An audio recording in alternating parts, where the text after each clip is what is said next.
Oke, review ayam gue yang berikutnya. Aduh, duh. Ini adalah ayam yang dipinjemin ya dari gua. Dari gua. Buat gua dari salah satu temen gua yang punya toko yaitu Hobbyverse ya. Jadi ayam ini adalah Into Aura Splendor 2. Sebelumnya gue terima kasih dulu buat Hobbyverse yang udah minjemin gua ayam ini untuk gua review secara jujur. Jadi kalau jelek gue bilang jelek, kalau bagus gue bilang bagus. Nah, buat teman-teman yang belum tahu Hobbyverse itu apa, jadi dia itu adalah toko online yang satunya dari Tokopedia ya. Dia ngejual berbagai macam alat audio, jadi dari mulai IM, DAC, kabel, dan lain-lain. Dan bergaransi juga ya, salah satunya si Into Aura ini. Jadi Into Aura ini adalah IM yang di Indonesia kayaknya baru dia doang nih yang masuk ini. Infonya sih sekarang lagi working progress to become official partner ya. Jadi mungkin teman-teman bisa langsung cek aja di Tokopedia-nya dia. Nanti linknya gue tulis di deskripsi atau kalian bisa langsung search aja di Tokopedia. Oke, thank you Hobbyverse. Oke, kita langsung bahas ayamnya ya. Jadi gue dipinjemin ini untuk sebagai unit demo aja. Jadi kelengkapannya tidak seperti kalau misalkan teman-teman nanti beli out of the box ya, atau misalkan di dalam boxnya BNIB gitu. Jadi nggak beda lah gitu, nggak semuanya dapet. Di sini gue dapat ada apa aja. Jadi di sini yang didapat itu adalah ayamnya. Jadi ayamnya itu sendiri dengan kabelnya ini adalah kabel 16 braid ya, tuh kan 16 braid. Coba orang mah 8 ini mah 16 ya, kayak nggak tanggung-tanggung gitu ngasihnya untuk ayam dengan harga 5 juta ke bawah ini. Dia 8 braid, kemudian jacknya ini 3,5 mm. Sebenarnya dia ada beberapa opsi, ada 3,5 sama 4,4 mm. Jadi kalian kalau mau beli, kalian harus make sure dulu ya yang mana yang mau kalian beli gitu. Untuk ayamnya sendiri ini dia warnanya hitam kayak gini ya. Nanti kita akan bahas secara detailnya. Oh ya, dia konektornya udah 2 pin ya. Konektornya 2 pin. Jadi kalau teman-teman punya kabel lain yang konektornya 2 pin, kalian bisa pakai. Kemudian di sini dia dikasih DAC gini. Ini kayak DAC-nya Type C tuh, jack 3,5 mm ya. Jadi ini gue tuh biasa gue nggak nyobain, cuman buat teman-teman yang pakai handphone terus mau langsung nyolok, kalian bisa pakai ini aja ya. Jadi nggak perlu beli DAC atau dongle lainnya lagi. Ini sebenarnya buat aksesoris nih nice to have banget lah gitu ya, untuk apalagi untuk harga segini sebenarnya udah bagus gitu. Kemudian dia carrying case-nya bener, dia pakai carrying case-nya sama kayak gini. Kemudian yang gua nggak dapet itu kalau di box-nya itu dia ada dua filter cadangan, terus kemudian dia ada ear tips 6 pasang gitu. Jadi ear tipsnya sebenarnya sama semua jenisnya, cuma dia ada 6 pasang. Kemudian sama ada wipe-nya buat ngelap, sama kayak kitab gitu, atau kitab-kitab keterangan ayamnya lah ya. Oke, kita langsung bahas dari sisi fittingnya dulu ya. Jadi ini ayam dengan harga 5 juta ke bawah, kurang lebih 4, something. Dia punya konfigurasi single dynamic driver ya. Nah, untuk konfigurasi single dynamic driver ini sebenarnya secara body sendiri gue nggak ada masalah ya. Ya single dynamic driver sih harusnya nggak gede-gede banget ya. Dan bener aja, memang nggak terlalu gede. Bodinya plastik resin gini, tebel dan kayak agak sedikit transparan ya. Mungkin agak kelihatan gitu dalamnya cuman ya dark gitu ya, gelap. Kemudian nozzle-nya sendiri menurut gue ini cukup besar ya, sedikit di atas rata-rata. Panjangnya juga standar aja ya, cuma dia nozzle-nya ini langsung nyatu sama si bodinya ini. Menurut gue ini nggak ada masalah sih buat fitting, secara ketebalan dan secara size atau kelebarannya juga nggak ada masalah. Faceplate-nya sendiri menurut gue keren banget, si Splendor 2 ini ada tulisannya view gitu ya, keren sih menurut gue. Untuk kalian nyari ear tips yang cocok, kalian pasti nggak akan kesulitan. Kemudian kayak tadi gue bilang, ini dia 16 braid, konektornya 2 pin ya. Ini menurut gue finishingnya oke banget. Walaupun dia 16 braid, ini gue suka banget ya makanya, karena ini enteng banget, terus dia elastis. Jadi kalau lu mau pakai buat kayak mobile atau apapun, lu nggak mesti di meja doang gitu ya. Jadi menurut gue ini enak banget buat dibawa-bawa, dipakai dimanapun gitu. Nice banget lah aksesorisnya. Oke, kemudian kita langsung bahas ke sisi suaranya dulu ya. Kita bahas dari sisi bassnya dulu. Nah, untuk bassnya sendiri menurut gue si Into Aura Splendor 2 ini menurut gue bagus banget ya. Terutama dia lebih fokus ke sisi bass, punch bassnya ya, ketimbang sisi sub bass. Jadi powernya secara overall memang untuk bass sama sub bassnya ini bagus banget, engaging sekali. Dia punya ngedeliver power yang bagus.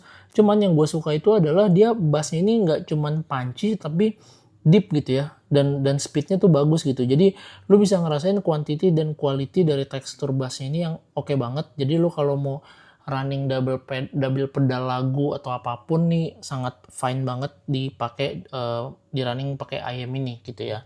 Nah cuman problemnya untuk sub bass meskipun dia punya power yang sama-sama engaging sama bassnya, gue kurang sukanya itu adalah dia sub bassnya itu impactnya sedikit nggak terlalu istilahnya di bawah rata-rata ya, jadi nggak agak sedikit dangkal lah, bukan yang average banget. Kemudian rumble-nya ini pendek gitu, jadi gue ngerasa ketika si sub bass-nya ini masuk, gue ngerasa kurang imersif gitu. Kurang imersif tuh jadi kayak lagunya tuh lu kurang depth-nya dari gaungan si sub bass-nya ini kayak kurang apa ya namanya ya, imersif, kurang mengayomi. Gue mikirnya kayak apa ya, kurang ada gitu sih stage-nya yang nutup dinding area supaya suaranya ini lebih terkesan depth-nya tuh bagus gitu. Sayangnya di gue itu aja karena gue sebagai pencinta sub bass dan treble head, jadi gue agak minusnya di situ aja ya gitu. Tapi overall secara bass quality and texture nih oke banget. Kemudian dari sisi mid-nya sendiri, nah si IM ini dia punya suara yang airy sekali, kemudian apa namanya open, jadi suaranya itu tidak wet, tidak berat, dan suaranya tuh bisa dibilang apa ya, thin juga enggak, thin atau apa namanya tipis ya, enggak, suaranya enggak tipis, suaranya juga enggak kering, tapi memang di beberapa lagu khususnya untuk suara upper mid pria ya, itu memang agak kerasa kering di beberapa lagu doang gitu. Gua ngerasa, tapi itu sangat apa ya, bisa dibilang sangat jarang lah. Gue ngerasain di beberapa lagu doang dan itu cuma sedikit.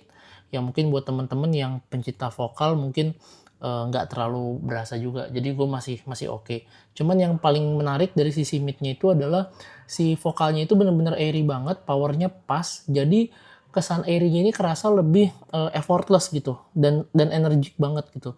Kemudian untuk timbrenya sendiri, untuk instrumennya ini bener-bener natural sekali. Gue suka banget, mungkin karena konfigurasinya single dynamic driver ya. Jadi suara dynamic driver tuh memang suaranya menurut gue yang dynamic driver yang bagus ya, itu emang suaranya natural banget instrumennya. Jadi gue ngerasa dari sisi midnya ini kerasa bener-bener yang effortless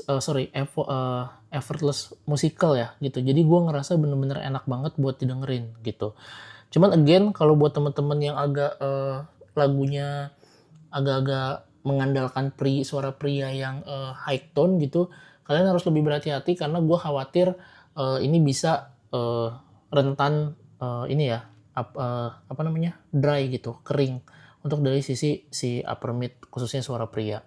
Kemudian dari sisi treble-nya sendiri, ini yang gue suka dari IM ini selain dari sisi bass-nya tadi ya.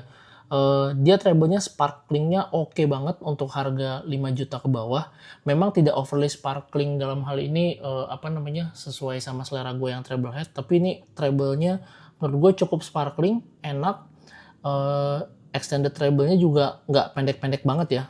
Masih fine lah, masih oke. Cuman memang mungkin sedikit di bawah rata-rata untuk extended treble-nya.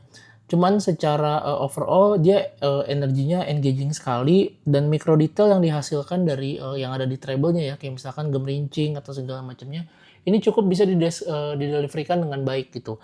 Walaupun memang secara detailnya sendiri cuman levelnya level single dynamic driver ya gitu. Untuk harga 5 jutaan gitu. Jadi menurut gua ini cukup baik, jadi lu bisa ngerasain treble yang bagus tanpa harus lu merasa terlalu smooth atau lu merasa terlalu over sparkling atau yang nyerang gitu. Ini enggak banget. Jadi bukan kategori yang seperti itu ya. Jadi ini oke sekali. Kemudian untuk clarity kayak tadi gue bilang, overall ini semuanya bagus, clear, nggak ada yang aneh-aneh. Cuman yang problemnya tadi doang di upper mid, khususnya suara pria ya, itu di beberapa lagu agak cenderung rentan kering gitu untuk suaranya. Untuk soundstage-nya sendiri, nah ini yang mungkin yang salah satunya gue cukup unik juga ya. Gue ngerasa soundstage-nya itu average aja gitu. Padahal dia punya suara yang airy, tapi suaranya tuh soundstage-nya tuh nggak lepas gitu. Jadi gue ngerasa lebih dia punya stage yang bagus gitu, yang nggak cuma di open asal lepas doang gitu. Jadi ini yang menurut gue malah jadi nilai plus sebenarnya. Gue ngerasa jadi suaranya itu lebih enak gitu, kerasa lebih natural gitu, nggak cuma yang lega-lega doang gitu ya. Kemudian dari sisi imaging, again untuk harga di bawah 5 jutaan, gue suka banget dari sisi imagingnya, 3D imaging perputarannya, layeringnya oke banget, layering instrumennya bener-bener bagus. berasa banget gitu. Jadi menurut gua kalau teman-teman yang nyari teknikalitas single dynamic driver ya di IM di harga di bawah 5 juta, mungkin ini salah satu opsi yang bisa kalian perhitungkan karena ini bagus banget untuk technicality-nya. Kemudian secara untuk ear tip selection-nya, to be honest gue nggak terlalu masalah dengan IM ini untuk secara tonalnya ya. Jadi again gue selalu mencari ear tips yang gue pakai untuk gue pakai lama dan nyaman. Gue akan pilih Eletec Barox atau gue pakai JVC Spiral Dot gitu ya. Cuman kayak tadi gue bilang, kalau temen-temen yang kayak gue nggak gitu suka bass tapi suka sub bass tapi nggak terlalu suka bass gitu ya. Karena kan bass tuh kalau over kicknya tuh sakit banget kalau di kuping gue ya. Jadi saran gue, lu jangan pakai ear tips yang bisa mengimprove bass terlalu gede. Kayak misalkan lu pakai Penon Liqueur gitu. Itu wah tuh lu harus hati-hati banget. Gue takutnya gendang telinga lu jebol aja kalau pakai ini. Cuman kalau lu memang bass head ya pakai Penon Liqueur, gue rasa lu akan head banging sekali dan lu akan merasa nyaman banget gitu. Oke, kita sekarang langsung bahas dari untuk source yang gue punya ya. Seperti biasa, gue ada 3 source di sini, Vio Q15, Mojo 2, sama Hibi R4. Enter dulu, nggak masuk screen. Oke, kita bahas dari seperti biasa Mojo 2 dulu. Again, pakai Mojo 2 untuk isu-isu terkait vokal, khususnya kayak misalkan di sisi upper mid-nya tadi ya. Gue ngerasa pakai Mojo 2 ini jauh lebih berkurang. Sisi upper mid-nya gue hampir nggak pernah merasa ada lagu-lagu yang bikin upper mid-nya ini kering gitu, khususnya untuk suara pria tadi ya. Suara bass teksturnya di-push lagi jauh lebih baik, lebih rich, jadi gue suka banget untuk pakai si Mojo 2 ini ya. Untuk treble-nya sendiri dia nggak ada masalah, detailnya tetap terdeliver dengan baik, powernya juga tetap engaging gitu ya, nggak ada yang bertambah atau berkurang. Kemudian kalau pakai Vio Q15, again ini juga sama kayak Mojo 2, very recommended menurut gua. Dia bisa ngasih suara bassnya tadi memang tidak dibikin tebal kayak Mojo 2, tapi dia dibikin lebih open ya, refine. Jadi lebih bisa bernafas dengan tekstur yang bagus gitu. Dibanding Mojo 2 yang dibikin tebal dan bertekstur. Kemudian untuk sisi vokalnya sendiri, gua ngerasa vokalnya itu sebenarnya di beberapa lagu masih ada berasa kering, nggak seperti Mojo 2 yang lebih dibikin smooth. Cuman bedanya adalah memang si IM ini upper mid-nya keringnya tuh nggak yang terus-terusan ya. Memang jarang-jarang banget di beberapa lagu doang. Jadi untuk pakai Vio Q15 untuk nge-push detail dan treble-nya, gua rasa masih oke banget. Lu nggak akan ngerasa kering karena si DAC Vio Q15 ini mungkin lu bisa cari. Ini DAC-nya nggak bikin kering ya walaupun detail gitu. Jadi balance banget menurut gua. Jadi kalian di pairing pakai si Splendor 2 ini, di pairing ke Q15 oke banget. Kemudian yang berikutnya gue pakai Hibi R4 ya. Nah di Hibi R4 ini gue ngerasa suaranya yang paling menonjol itu, yang paling dominan itu adalah dari sisi vokalnya. Nah vokalnya itu yang gue rasa itu dia terasa semakin maju gitu dibanding gue pakai source yang lain gitu ya. Kemudian low frekuensinya sendiri sebenarnya secara tekstur dia mirip kayak yang ada di Vio Q15, namun memang teksturnya nggak gue nggak bisa bilang lebih bagus. Gue nggak bisa bilang yang sama persis ya gitu, tapi memang lebih bagus di Vio Q15, tapi teksturnya dalam kategori untuk low frekuensinya di Hibi R4 ini masih tergolong yang bagus lah gitu, bukan yang jauh banget atau yang termasuk jelek gitu ya.